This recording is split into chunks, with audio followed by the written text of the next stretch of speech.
সালামু আলাইকুম। আমার একটা ভিডিও আগে ছিল, আপনারা প্লেলিস্ট খুঁজলে দেখতে পারবেন, যেটিতে প্রায় 12,000 ভিউ আছে। টিডিএস এবং ভিডিএস কাটার সঠিক নিয়ম। এবং এই একই ভিডিওতে আমি হেডলাইন দিয়েছিলাম কিভাবে মূল্য নির্ধারণ করলে ভিডিএস এবং টিডিএস কর্তনের পর প্রকৃত মূল্য পাওয়া যায়। এই ভিডিওটার নিচে অনেকেই কমেন্ট করেছিলেন যে স্যার একটা ফরম্যাট দেয়া যায় কিনা, একটা ফরম্যাট তৈরি করা যায় কিনা। সো সেই জন্যই আজকের ভিডিও। খেয়াল করে থাকবেন, আমরা তিনটা সিনারিও পাই। অনেক সময় যেটা হয়, আমাদের আমাদের কাছে বিল আসে বা ইনভয়েস আসে যেটি হচ্ছে ইনক্লুডিং ট্যাক্স অ্যান্ড ভ্যাট থাকে, অর্থাৎ গ্রস অ্যামাউন্টটা পাই। অনেক সময় আমাদের কাছে এক্সক্লুডিং ফিগার থাকতে পারে ট্যাক্স অ্যান্ড ভ্যাট, তখন আমাদেরকে জানতে হয় আসলে কোন ফিগারটা। আর অনেক সময় শুধু ট্যাক্স কাটা থাকে অথবা শুধু ভ্যাট কাটা থাকে। শুধু ভ্যাট সাধারণত হয় না, শুধু ট্যাক্স অনেক সময় পাওয়া যায়। সো আমরা একটা সিম্পল এক্সাম্পল দিয়ে এই ফরম্যাটটা বোঝার চেষ্টা করি, এবং যারা এখানে কমেন্ট করবেন তাদেরকে আমি এই ফরম্যাটটা দিয়ে দিব ইনশাল্লাহ। সো ধরলাম যে আপনি 20,000 টাকার একটা পারচেস করলেন, হ্যাঁ, যেটি হচ্ছে আমি কি বলছি যে বিল অথবা invoice including VAT and income tax বা টিডিএস। হ্যাঁ, এখানে টিডিএস ভিডিএস দুটোই আছে। টিডিএস এবং ভিডিএস দুটোই হচ্ছে এখানে ইনক্লুড করা আছে। আর ধরলাম তর্কের খাতিরে ভ্যাটের রেটটা লেটসে 15%ই ধরলাম, হ্যাঁ, 15%ই ধরলাম, ঠিক আছে। আর টিডিএস 5%। তাহলে আমরা যদি টোটাল নেট অ্যামাউন্ট, যেটি হচ্ছে আপনার, আমরা দেখতে পাচ্ছি এখানে যে নেট অ্যামাউন্ট প্লাস ভিএটি এবং ট্যাক্স, এটা হচ্ছে আমরা বিল অ্যামাউন্টও বলি। আমরা এটাকে বিল অ্যামাউন্টও বলি। এটা হচ্ছে আমরা এই বিল অ্যামাউন্টটা আমরা হচ্ছে যেটা দেখতে পাই সেটি হচ্ছে, এই বিল অ্যামাউন্টটা আমরা পাই কোথায়? আমরা হচ্ছে এখানে কলাম 11 অফ মূসক 6.3। সো মূসক 6.3-তে আমরা এটা দেখতে পাই। সো এই 20,000 টাকা অ্যামাউন্ট, যে অ্যামাউন্টে আপনি কিনেন না কেন, তো সেই অ্যামাউন্টটা যখন আমরা পারচেস করি, হ্যাঁ, তখন যেটা হয় সেটি হচ্ছে আমাদের প্রথমে এর উপরে ভ্যাট 15%। সো এটা, এই ভ্যাটের ফিগারটা আসে হচ্ছে 2,608 টাকা, এবং একটা বেজ অ্যামাউন্ট পাই আমরা, যেটি হচ্ছে এটার উপরে মূলত ভ্যাট, এটার উপরে ভ্যাট অ্যাড করে 20,000 টাকা আসছে। হ্যাঁ, এবং এটার উপরে ট্যাক্স অ্যাড করেও 20,000, মানে এই অ্যামাউন্টের উপরে ট্যাক্স এবং ভ্যাট অ্যাড করার পরে 20,000 টাকা আসছে। সো এটা 15% ভ্যাটের অ্যামাউন্ট আছে 2,608 টাকা। আর যেখানে আমরা বেজ অ্যামাউন্ট পেলাম হচ্ছে 17,391 টাকা। সো এখানে আমরা দেখতে পাই যে ট্যাক্স এবং টিডিএস হচ্ছে 870 টাকার মতো। সো ক্যাশ অ্যামাউন্ট আমরা পেয়েছি হচ্ছে, যেটা নেট অ্যামাউন্ট, সেটি হচ্ছে 16,521 টাকা। সো এই অ্যামাউন্টটা হচ্ছে আমাদেরকে নেট হচ্ছে দিতে হবে আমাদের সাপ্লায়ারকে। আর আমাদের ভিডিএস জমা দিতে হবে হচ্ছে, আইদার আমি যদি উৎসে কর্তনকারী সংস্থা হই, আমাকে এটা জমা করতে হবে হচ্ছে এই 2,608 টাকা। এবং আমার হচ্ছে ট্যাক্সের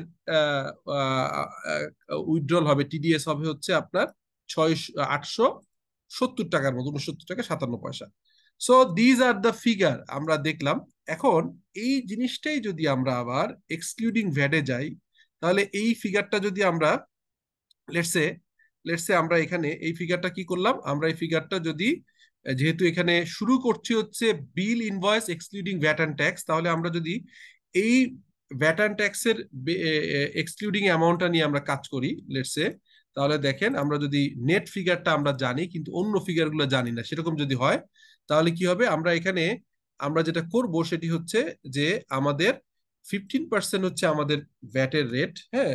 আর তাহলে দেখবেন যে অটোমেটিকলি আপনার অ্যামাউন্টটা মিলে যাওয়ার কথা। সো এখানে আমরা ট্যাক্স হচ্ছে 5%, আমরা ঠিকই আছে 5%ই রাখছিলাম। আর এখানে ভ্যাট রেখেছিলাম 15%। সো 15% যদি রাখি তাহলে 20,000 টাকা আসে। দেখেন, আমরা বিল অথবা ইনভয়েস, যেটা আমি কত টাকা ভ্যাট আছে কত টাকা ট্যাক্স আছে আমি জানি না, কিন্তু আমি শুধু নেট অ্যামাউন্টটা জানি। সেই অ্যামাউন্টটা হচ্ছে 16,521 টাকা। সেটা যদি আমার অ্যামাউন্ট হয়, তাহলে দেখেন আমরা কিন্তু ইজিলি আমরা এখানে টিডিএস আসছে কত, টিডিএস আসছে হচ্ছে আপনার, এখানে আমরা দেখতে পেলাম হচ্ছে যে আহ 869 টাকা, যেটা আগের সাথে মিলল, রিকনসাইল করলাম। আর এখানে ভ্যাট ভ্যাট এসছে হচ্ছে কত অ্যামাউন্ট, ভ্যাট আসছে হচ্ছে 2608 টাকা। আর বেজ অ্যামাউন্টটা আগের বারের মতোই আমাদের মিলে গেল, সেটা হচ্ছে আমরা দেখতে পেলাম যেখানে বেজ অ্যামাউন্টটা আসছে হচ্ছে 17,391 টাকা, এবং টোটাল অ্যামাউন্টটা অ্যাজ ইউজুয়াল আমরা টোটাল অ্যামাউন্টটা মিলে গেল। সো এই দুই জায়গায় আমরা ফরম্যাটে দেখতে পারলাম যে ইনক্লুডিং ট্যাক্স অ্যান্ড ভ্যাট, অর্থাৎ ইনক্লুডিং টিডিএস অ্যান্ড ভিডিএস থাকলে আমরা কিভাবে নেট ক্যাশ অ্যামাউন্ট অথবা নেট অ্যামাউন্ট বের করব সেটাও দেখলাম। আবার নেট অ্যামাউন্ট যদি আমাদেরকে দেয়া থাকে, আমি রিকনসাইল করার জন্য ওই ফিগারটা মিলিয়ে দেখিয়েছি, সেই অ্যামাউন্টটা বসালেও কিন্তু আমরা কি করতে পারবো, নেট অ্যামাউন্ট থাকলেও আমরা কিন্তু এখানে গ্রস অ্যামাউন্টটা বের করতে পারবো এই ফর্মুলায়।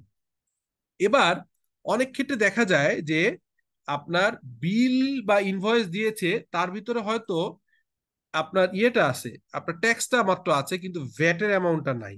সো ভ্যাটের অ্যামাউন্টটা না থাকলে, শুধু ট্যাক্স থাকলে কি হবে, তখন আমরা এই যে বেজ অ্যামাউন্ট বলছি, এই বেজ অ্যামাউন্টটা আমাদের লাগবে। সো বেজ অ্যামাউন্ট আমরা ধরে নিলাম, এখানে বেজ অ্যামাউন্ট আমরা জানি এই যে এখানে আসছে, এই অ্যামাউন্টটাকে যদি আমরা কপি করে নেই এই বেজ অ্যামাউন্টটাকে, সো এখানে যদি আমরা এই বেজ অ্যামাউন্টটাকে পেস্ট করি, তাহলে দেখা যাবে যে আপনার এই যে 5% বেজ অ্যামাউন্টের উপরে 5% ট্যাক্স, হ্যাঁ, এই যে বেজ অ্যামাউন্টের উপর ট্যাক্স 5% ট্যাক্স, এবং হচ্ছে আপনার 15%